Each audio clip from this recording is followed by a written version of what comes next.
어제 저희 생각은 밝혔습니다만 오늘 의원님들 모임에 나와서 간단히 좀 제 생각을 말씀드리고 싶습니다.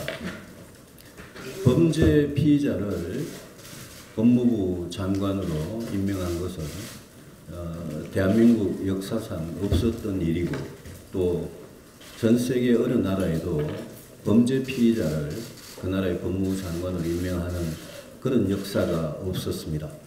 이것은 한마디로 대한민국을 정말 온 세계에 부끄러운 나라로 만든 그런 수치스러운 일입니다.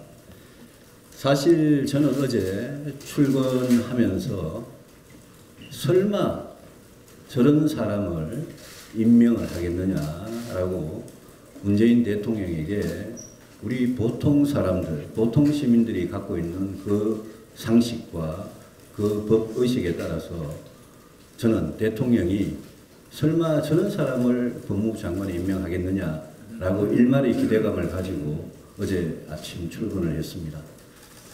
그런데 역시 문재인 대통령은 임명을 강행을 했습니다. 이것은 저는 국민에 대한 전쟁을 선포한 거라고 생각을 하고 우리 헌법에 따라서 권력이 저런 짓을 함부로 할 때 나라를 어지럽히고 불법과 반칙을 권력이 일삼을 때 우리 국민은 저항권을 갖고 있음을 저는 분명히 말씀을 드립니다. 저는 국민들께서도 비슷한 생각을 했을 거라고 믿습니다. 설마 저런 사람을 법무부 장관으로 임명하겠느냐, 우리 국민들께서도 그렇게 기대를 하셨을 겁니다. 그런 국민들께서 이제는 분노를 넘어서 허탈과 무력감에 빠져 있습니다. 어제 서울대 촛불 집회에서 대학생들이 말하는 것을 보고 100% 동감했습니다. 문재인 대통령과 이 정권 사람들 그 입에 이제 정의, 공정, 평등 이런 말들을 입에 올릴 자격이 없습니다. 저는 지난 2년 동안 문재인 정권이 무능과 독선으로 경제를 망치고 외교 안보를 망쳐서 대한민국을 총체적인 국가 위기에 빠뜨렸다고 진작 주장했습니다. 이번 조국 사태가 한 달 끌면서 이 정부의 무능과 독선 위에 이제는 국민들에게 정말 지독한 오기로 국민들과 전쟁을 선포하는 모습을 보면서 우리 야당이 깨어있는 시민들과 함께 이제는 나서야 된다라고 생각을 했습니다. 어제 대통령이 조국을 장관으로 임명하면서 했던 말들을 보면 정말 어이가 없습니다. 개혁성이 강한 인사일수록 인사청문회에서 어려움을 겪고 있다 라고 할 때 그 대통령이 말한 개혁성이 그 장관 후보자의 특검과 반칙, 불법과 부정 이런 거를 온 국민이 알고 있는데 개혁성이 강한 인사라고 이야기를 했습니다. 또 명백한 위법이 없기 때문에 의혹만으로 임명하지 않으면 안 된다라는 그런 이야기를 했습니다. 이게 단순한 의혹입니까? 지금 온 국민이 지난 한 달 동안 이 후보자와 그 가족의 일가의 반칙과 특권은 물론이고 불법과 부정 비리에 대해서 치를 떨고 있는 이 마당에 대통령이 그런 말씀을 하고 계십니다.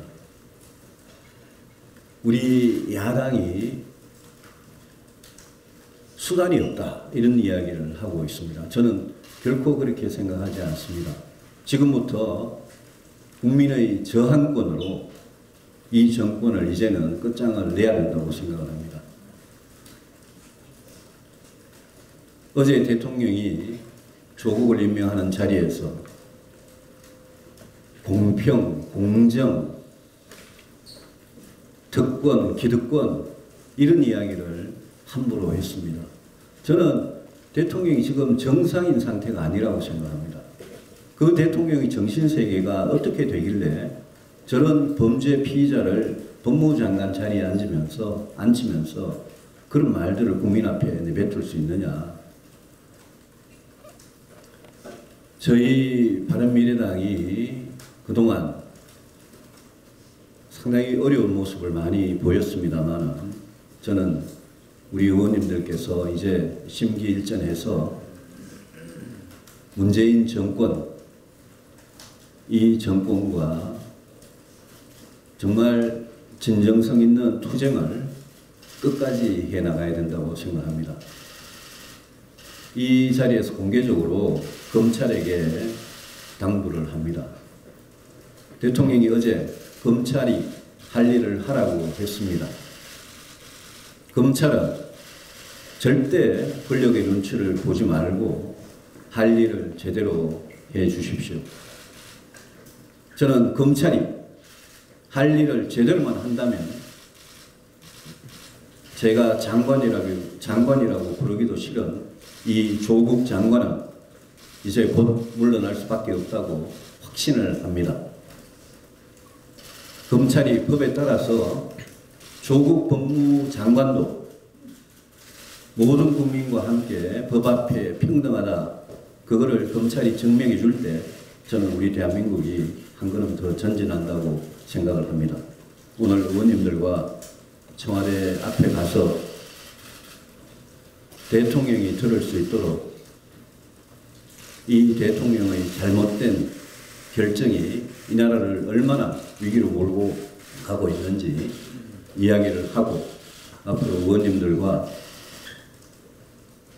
우리가 어떻게 투쟁하면 국민의 마음을 얻을 수 있는지 같이 상의를 해보겠습니다.